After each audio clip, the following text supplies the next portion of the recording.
Janvier 2017, la Fédération CGT des cheminots organise son 43e congrès, en prise avec les enjeux d'aujourd'hui, dans un souci d'écoute des salariés, de faire vivre la démocratie dans l'action. C'est un cheminement qui ne date pas d'hier. La Fédération fête en effet cette année son centenaire. 1917, c'est la naissance de la Fédération nationale des cheminots telle qu'on la connaît, grosso modo, aujourd'hui. Mais c'est vrai que tout n'est pas parti ou tout n'est pas arrivé en 1917. Les chemins de fer apparaissent en France vers 1830, mais se développent sur le territoire national pendant le Second Empire. Les concessions sont attribuées principalement à 6 compagnies différentes. C'est la période de l'essor industriel. Les travailleurs subissent dès leur plus jeune âge des conditions de travail très pénibles pour des salaires de misère. La loi Valdez-Crousseau de 1884, qui légalise les syndicats professionnels, permet aux travailleurs de se rassembler. Un grand nombre d'entre eux se confédèrent en 1895.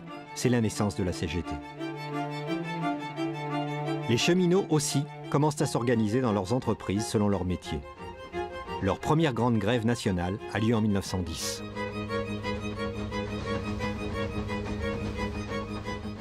C'est ce qu'on appellerait la grève de la thune. La thune, c'est 5 francs à l'époque.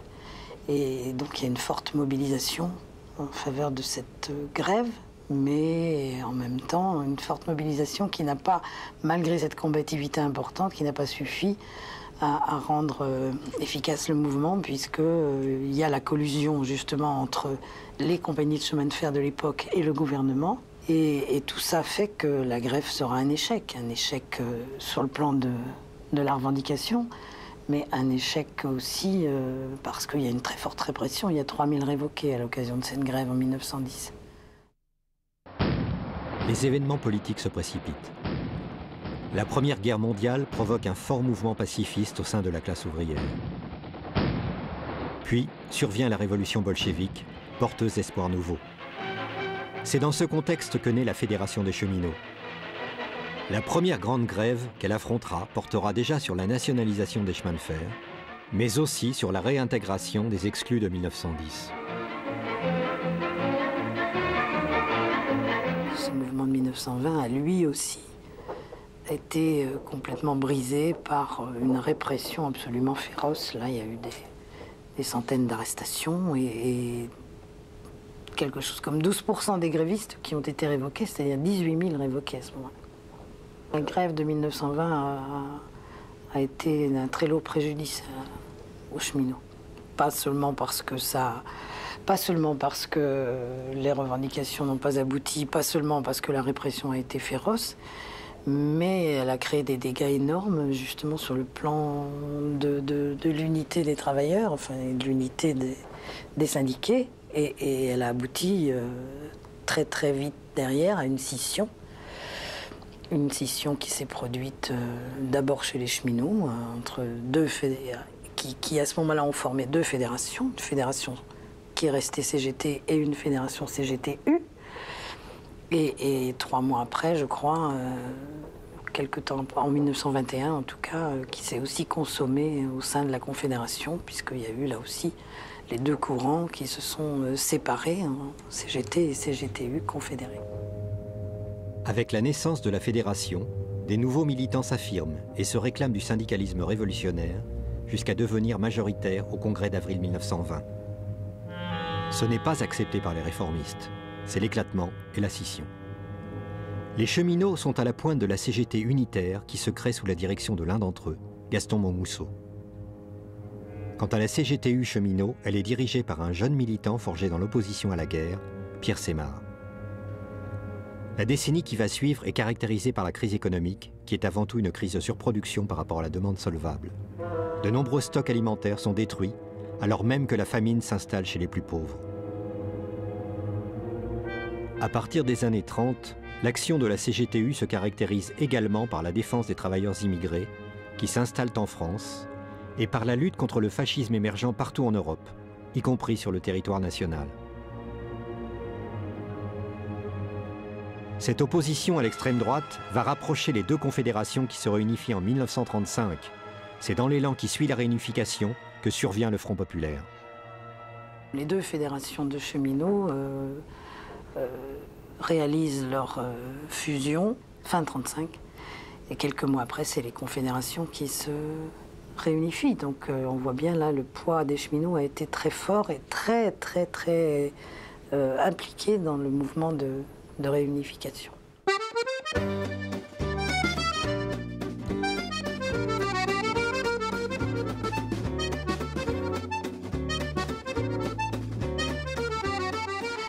Obtenu par les accords Matignon pour tout le secteur privé, parce qu'en fait c'était le secteur privé qui était essentiellement dans les actions de grève en 1936.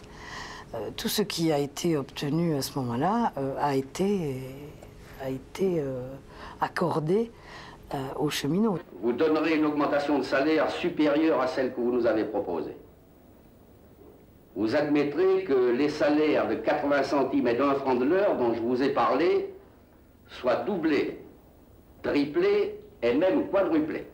Mieux, vous prendrez l'engagement d'appliquer scrupuleusement la semaine de 40 heures, avec le même salaire que pour 48 heures, les congés payés, l'institution des délégués du personnel, les conventions collectives, toutes choses que nous demandons au président du Conseil de faire sanctionner par des lois. Non dans des mois, mais dans les semaines qui viennent.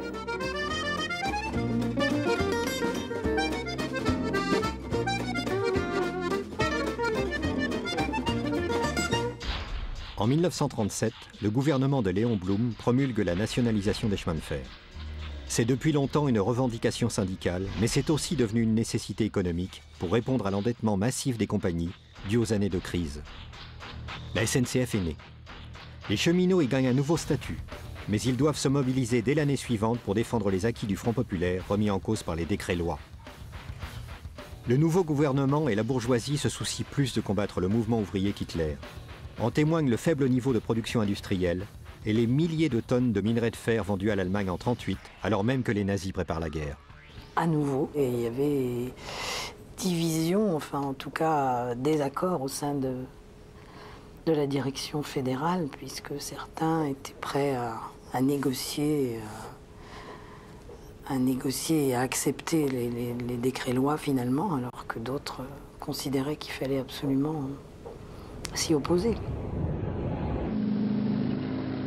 Ce qui se passe en 1939, c'est que déjà on commence par arrêter tous les dirigeants cheminots qui s'opposent au compromis, sous des prétextes souvent fallacieux.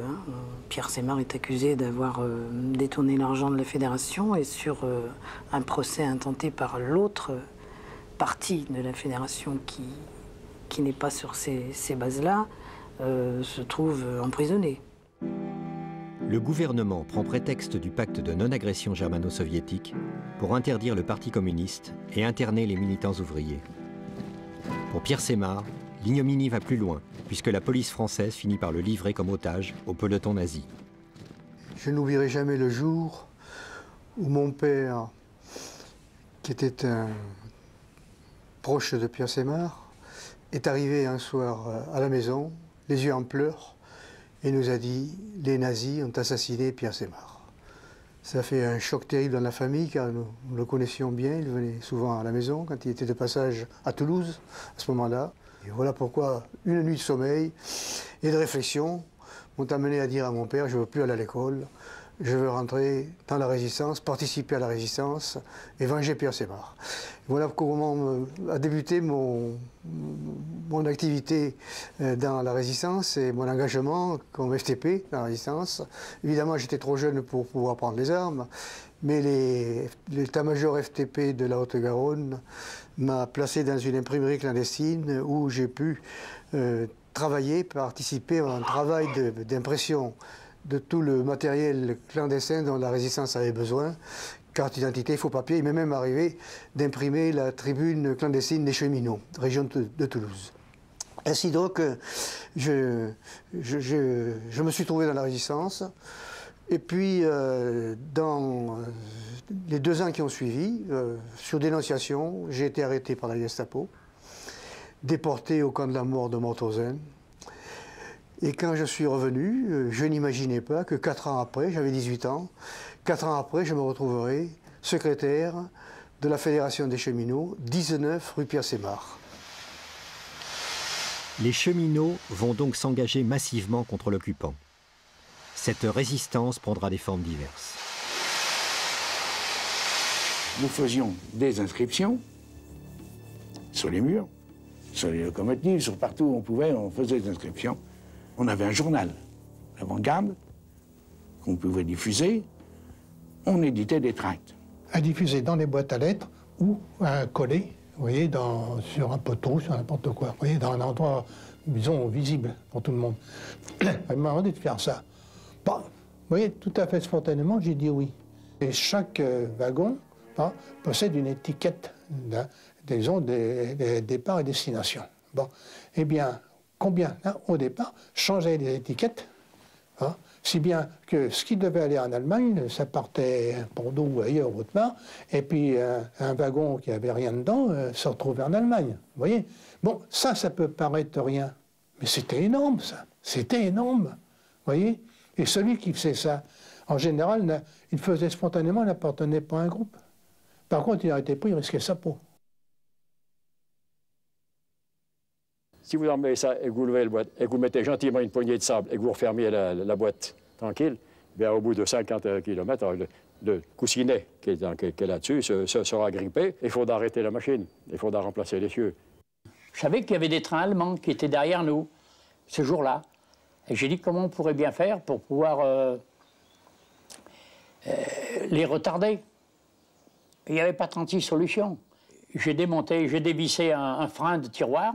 Je savais que le tiroir allait se dérégler et allait foutre la machine en panne. Ça fait que j'y ai fait. Il y avait 2 trains allemands qui allaient sur le littoral, qui allaient dans le Midi. Eh bien, on les a retardés je les ai retardés de 3 heures. Mon mécano, il ne savait pas que c'était moi. Ah, il m'a dit, les salauds, ils nous l'ont... Ah, je dis, oui, il y en a un qui a saboté la machine. Hein. Il y a quelqu'un, ouais, je sais bien, avec je dis, faire. Je n'avais pas le choix. Si je monte sur une autre machine, saboter une autre machine, et si je me fais prendre?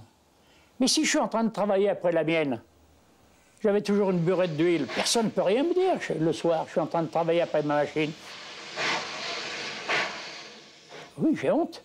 J'ai honte d'avoir saboté ma machine. Parce que j'étais tellement minutieux, c'est un réveil, ma machine. Ma machine, c'était... C'était ma vie, c'était mon outil de travail. Et j'ai saboté mon outil de travail. Les cheminots feront pendant la guerre preuve d'un courage admirable. Par exemple, quand ils continueront à conduire des trains dont ils savaient qu'ils allaient être sabotés ou bombardés par l'aviation ennemie. Mais la désorganisation des transports jouera un grand rôle dans la libération du pays. Le soir du 10 août 1944, on avait à peu près 25 de nos ateliers qui avaient débrayé, sans compter les actions qui avaient pu y avoir, qui commençaient à se faire jour dans les gares, etc. Et c'est toute cette période-là, à partir donc du 10 août, que s'est développé tous les jours. Tous les jours. Ça n'a pas été d'une façon linéaire, ça n'a pas été uniforme. Et tous les jours, il s'est développé des arrêts de travail, admettons, dans tel ou tel dépôt, dans telle ou telle gare, dans tel ou tel endroit, etc. Si bien que le 18 août 1944, la grève était générale au chemin de fer. Il n'y avait plus de train qui roulait. On dit la grève du 10 août a été une grève insurrectionnelle. Non, la grève du 10 août n'a pas été la grève insurrectionnelle. Elle est devenue une grève insurrectionnelle.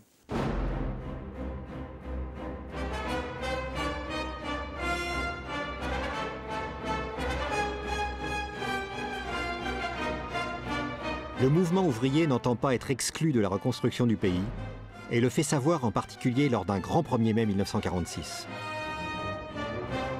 Le gouvernement d'Union nationale, où des militants issus de ses rangs sont devenus ministres, promulgue la sécurité sociale et les comités d'entreprise. Cet état de fait durera peu. En 1947, il y a eu la grève. Certains ont dit qu'il s'agissait d'une grève insurrectionnelle, ce qui n'était pas le cas, mais qui a pris une tournure de combat assez sérieux et rude même, avec le pouvoir et ses forces de répression, qui a duré novembre et décembre et qui a abouti à la scission de la CGT par le départ de Force ouvrière. La grève de décembre 1947 est sévèrement réprimée et des centaines de militants sont révoqués. Dans la France d'après-guerre, le plan Marshall lie le sort du pays aux Américains. Ce sont les débuts de la guerre froide. Le contexte politique international sera présent tout au long des années 50 avec les dernières guerres coloniales françaises, Indochine, Algérie, auxquelles s'oppose le mouvement ouvrier.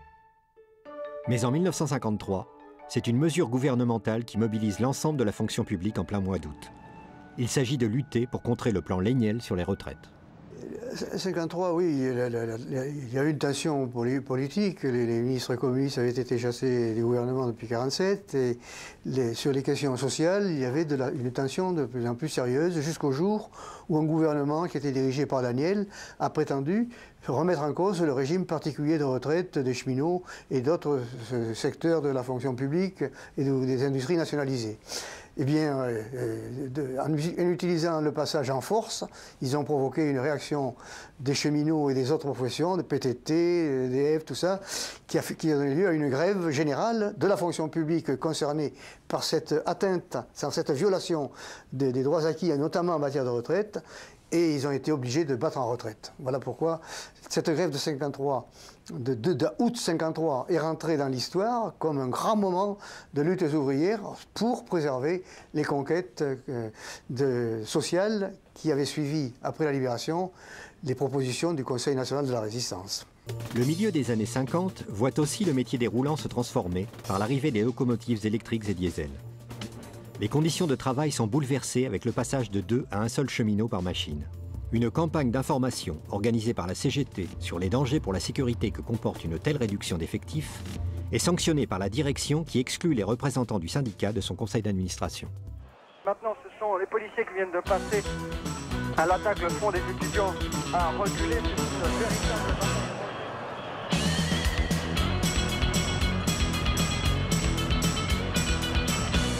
Mai 68 a été un moment qui sort vraiment de l'ordinaire de l'histoire sociale et des luttes syndicales. Car malgré un certain affaiblissement dû à la scission de l'organisation syndicale, d'un seul coup, enfin assez rapidement, la plupart des entreprises publiques nationalisées ont trouvé le moyen de s'organiser pour arrêter le travail, occuper les entreprises et être chaque jour informés de tout ce qui se passait. Et je me souviens d'une émission que j'avais eue tout à fait au début de la grève avec El Kabbach, monsieur El Kabbach, qui m'avait dit, en faisant référent au mouvement des étudiants, « N'avez-vous pas l'impression de prendre le train en marche, monsieur Segui ?» Je lui ai répondu, « Les trains, impossible de les prendre en marche. » J'ai téléphoné à mes copains de la Fédération des cheminots, ils m'ont expliqué que demain ils les arrêtaient tous, impossible à quiconque de pouvoir prendre le train en marche. Mais c'est vrai que le fait d'avoir une information aussi précise de ma fédération m'a permis d'annoncer, avant même que ce soit évident, que nous allions vers une grève générale. Car à la mesure où tous les trains s'arrêtaient, où tous les cheminots stoppaient tout le trafic ferroviaire dans toute la France, il est évident que nous allions vers un mouvement vraiment extraordinaire, ce qui fut le cas, puisque ensuite à Grenelle, lorsque nous discutions des revendications, c'est au nom de 9 millions de grévistes que je m'exprimais, et non pas seulement au nom de quelques centaines de milliers de syndiqués. Au-delà des succès substantiels obtenus, comme l'augmentation de 35% du SMIC, 68 marque avec la fin du paternalisme gaulliste l'émergence de la jeunesse. L'expression de ses désirs et de ses besoins va marquer profondément l'évolution des mœurs pour les décennies qui vont suivre. Les cheminots restent mobilisés. En 71, une grève importante va se conclure sur des résultats mitigés. À l'origine du conflit, il y avait une insatisfaction générale en ce qui concerne les salaires, le pouvoir d'achat. Et c'est par la suite qu'on a mis en avant la question de la prime de vacances, ce qui a tout de même permis de finir la grève sur une revendication satisfaite, puisque cette prime de vacances, elle a été octroyée à cette occasion et elle dure toujours. En 1974, Giscard d'Estaing est élu président de la République.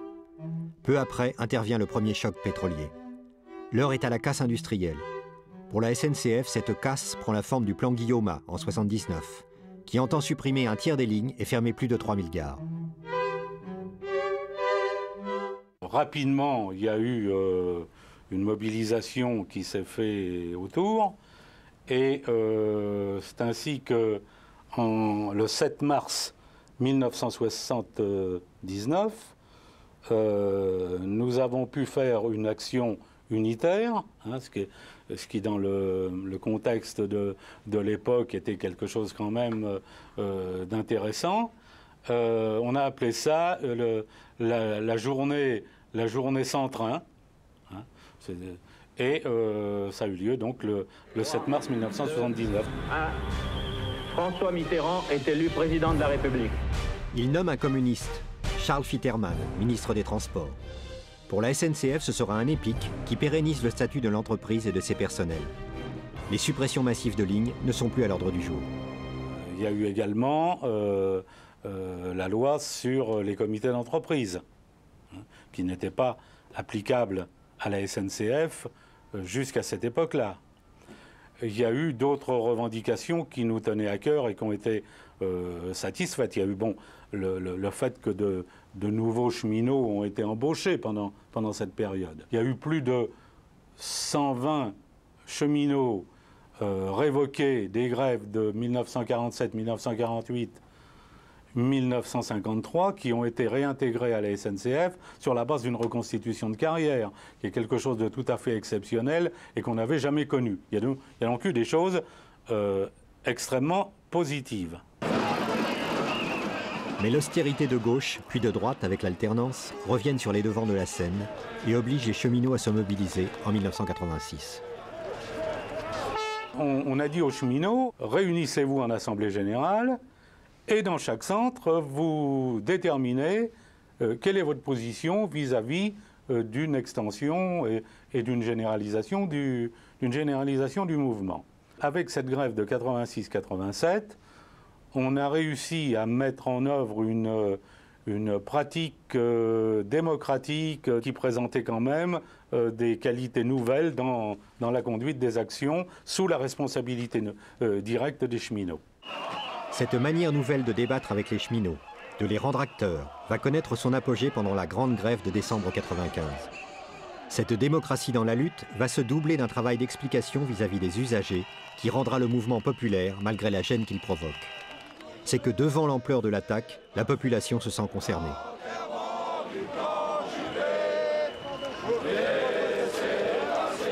C'est le plan Juppé de la sécurité sociale où il s'agit de restrictions, d'économies, et où s'agissant des régimes de retraite et de la SNCF, là aussi ce sont des restrictions, déjà les régimes spéciaux à l'époque, et puis restriction du réseau, coupe sombre sur les lignes, sur les effectifs, sur le service public. La mobilisation de 1995 a réuni toutes les catégories de cheminots, de l'ouvrier le moins qualifié jusque parfois au rang d'ingénieur ou de cadre de haut niveau de l'entreprise, parce que les enjeux étaient communs, mais aussi parce que le travail syndical s'était intéressé et s'orientait vers toutes les catégories. Sur l'ensemble du territoire, il n'y a pas eu une région plus à l'offensive qu'à une autre, et de manière coordonnée. C'est aussi ça qui fait la puissance d'un mouvement, c'est d'apprécier le degré de mobilisation qui permet au plus grand nombre de participer sur un objectif commun à porter les revendications. Et ce travail syndical, qui a d'abord été un travail syndical de terrain, nous a donné les moyens de donner les bonnes impulsions, de prendre les bonnes initiatives de manière coordonnée. C'était un mouvement tout sauf spontané, puisqu'on a même répété que c'était sans doute le résultat d'un travail syndical d'une dizaine d'années, c'est-à-dire de ce qui s'était passé entre 86 et 95. Les années 2000 se caractérisent par des attaques contre les régimes spéciaux, et particulièrement sur les retraites des salariés du secteur public. Dès septembre 2007, devant la presse sociale, Sarkozy interpelle son ministre du Travail qui était présent, Xavier Bertrand, lui donne 15 jours pour réformer les régimes spéciaux avant publication des décrets. Nous avons déjà rassemblé l'ensemble des régimes spéciaux de retraite concernés et dès le 18 octobre 2007, grosse grève dans les secteurs professionnels avec des taux de grévistes entre 75 et 80%. Et lorsque nous sommes retournés rue de Grenelle au ministère du Travail, nous étions fondés pour engager une étape supplémentaire, c'est-à-dire nous engager dans une grève de type reconductible par période de 24 heures, décidée par les assemblées générales représentatives de grévistes. Au bout de 10 jours, nous avons enfin obtenu des tables rondes, direction d'entreprise, syndicats et gouvernement, notamment avec le ministère de Bercy, et les négociations ont duré plusieurs mois. Nous avons obtenu dans les négociations la cessation progressive d'activité, le 10e échelon, le maintien du calcul de la retraite sur les 6 derniers mois d'activité. Donc, les concessions consenties coûtaient beaucoup plus cher que les économies et les gains escomptés. Donc voilà, c'est l'articulation entre le rapport de force, les mobilisations sociales et citoyennes et les propositions alternatives, parce que je le dis, nous avons mis à la Fédération Société des Cheminots un groupe de travail qui a fait un travail remarquable pour nous aider dans les négociations, et tout ça, ça a porté. Cette période voit également l'ouverture du rail à la concurrence. La SNCF ayant délaissé le fret au profit du tout-TGV depuis de nombreuses années, le transport de marchandises est en crise. Il devient une proie privilégiée pour les compagnies européennes. De plan en plan, de directeur en directeur, eh bien, ça nous a conduit à ce qu'on ferme des centaines de gares fret, de supprimer des milliers d'emplois de cheminots et des compétences avec, de fermer des triages, des chantiers, et donc de retrouver la situation catastrophique dans laquelle se trouve le transport de marchandises par rail aujourd'hui, qui capte moins de 10% des tonnes de marchandises transportées aujourd'hui dans l'Hexagone.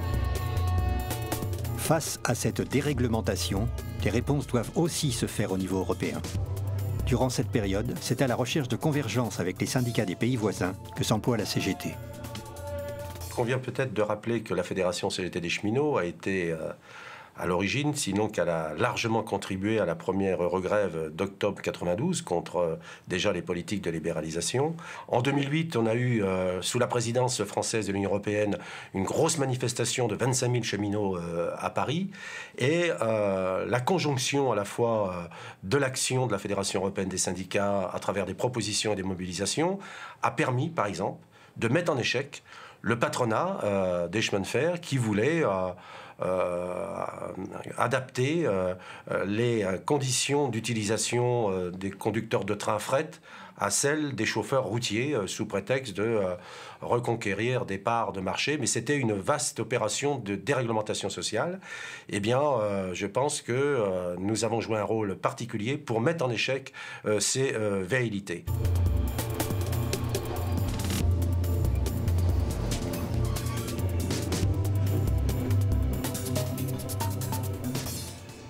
On a eu des attaques qui ont été sans précédent, qui sont traduites par une réforme du système ferroviaire qui marque quand même la fin de la Société nationale des chemins de fer français, c'est à noter, très peu de Français le savent, et par un éclatement du système ferroviaire français, du système public, en 3 entreprises. Donc il y a eu là véritablement la formalisation des attaques libérales qui peuvent être concrétisées un peu partout en Europe et qui se sont traduites dans la législation française.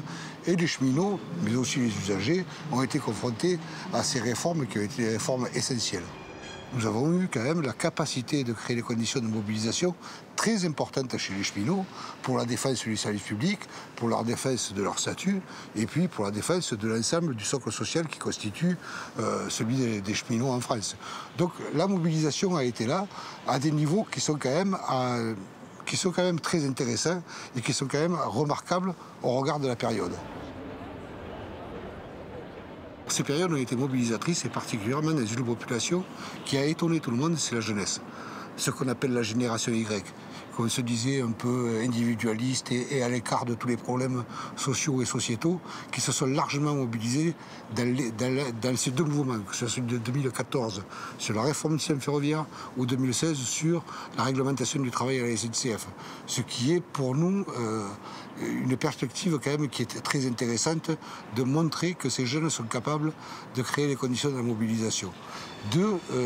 La capacité intergénérationnelle, c'est-à-dire que nous avons vu, y compris des retraités qui s'inscrivaient dans la mobilisation pour appuyer la mobilisation des actifs ou pour porter leurs propres revendications. Et on l'a vu dans de nombreuses manifestations de retraités, ce qui est hyper intéressant. Donc la question qui se pose, c'est comment maintenant on arrive à élargir ce mouvement à l'ensemble des cheminots. Il y a des revendications réelles sur les salaires, sur l'emploi, sur le logement, sur les conditions de travail qui sont aujourd'hui portées par les cheminots, portées par la jeunesse et véritablement ancrées dans l'entreprise. Donc à partir de là, je crois que le terreau a été créé aujourd'hui pour créer des perspectives de mobilisation, des perspectives de lutte, mais surtout des perspectives de gagne. C'est ce qu'il nous faut aujourd'hui. Les jeunes sont donc porteurs de l'avenir de l'organisation. Comment abordent-ils le présent? Comment conçoivent-ils leur engagement? Pour clore ce voyage, donnons-leur la parole.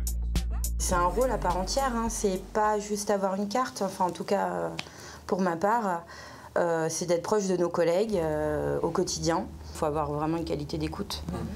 Et on se doit aussi d'apporter, en tant que cheminot, aux jeunes cheminots et aux syndiqués, d'apporter un débat en fait. On n'était pas nés, mais on est quand même fiers de des acquis sociaux dont on bénéficie aujourd'hui, tout en sachant qu'il faut continuer à construire l'histoire et on en fait partie et on en est pleinement acteur. Donc n'oublions pas ce qu'on nous a apporté et ce qu'on peut éventuellement effectivement apporter aux autres et surtout ne pas perdre et conserver. Oui, c'est ce que j'allais dire, ouais. Garder nos acquis surtout. De toute façon, c'est un combat de longue haleine, donc il faut défendre et il faut se battre pour avoir d'autres acquis. Mais après, par contre, comme je disais tout à l'heure, il faut être crédible.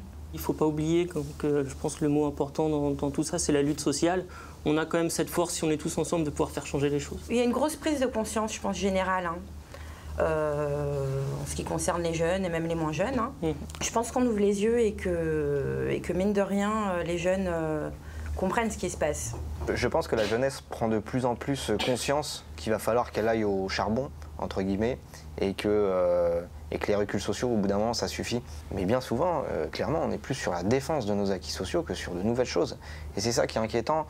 Et je pense que beaucoup de jeunes sont en train de prendre conscience de ce qui est en train de se passer dans la société. Voilà, on a des jeunes qui s'investissent vraiment, qui ont une vingtaine, trentaine d'années et qu'en veulent. C'est surtout ça, qu'en veulent, qui veulent se battre, qui veulent aller vers de nouvelles choses. Et ça, forcément, derrière, ça booste aussi bien les jeunes que les anciens. Ça fait effet boule de neige. Moi, ce que j'ai aimé en fait à la CGT, c'est vraiment qu'il y avait beaucoup de syndicats, mais j'ai trouvé que c'était les seuls qui, quand il y avait un problème, qui tapaient du poing, qui disaient ce qui allait, ce qui allait pas. Et c'est pour ça, en fait, c'est ce qui m'a donné envie, vraiment, la motivation de rentrer à la CGT et par la suite, oui, j'aimerais vraiment évoluer dans ce sens-là pour pas seulement faire du social, mais pour taper du poing aussi quand il faut. On rencontre des personnes avec qui on crée des liens d'amitié, avec qui on s'investit également, parce que le militantisme, c'est beaucoup d'investissement, notamment personnel, et puis c'est hyper important d'avoir une qualité de vie syndicale qui est épanouissante également. Il y a vraiment tout secteur, tout âge est vraiment réuni. C'est-à-dire que les plus jeunes peuvent parler avec les plus anciens avec les plus jeunes. Chacun donne leur propre idée par rapport à leur âge, par rapport au vécu qu'ils ont eu dans le syndicalisme. On est tous unis. Et, si quelqu'un ne va pas, il y aura forcément une personne qui sera là pour lui. La SNCF, aujourd'hui, on est quasiment une des dernières entreprises encore publiques. C'est pas parce que c'est un don de Dieu ou parce qu'un tel l'a décidé, non, c'est parce qu'il y a eu aussi de grandes luttes qui ont été menées. Et ça s'invente pas, ça se construit. On va fêter les 100 ans, je veux dire qu'il y a quelque chose derrière, il y a eu des luttes, il y a eu énormément de conflits. Enfin, je veux dire que la fondation, elle est là, elle est clairement là, elle est vraiment instruite, elle est ancrée. Et justement, faut qu'on continue et puis pourquoi pas refaire encore 100 ans et puis même voir plus par la suite.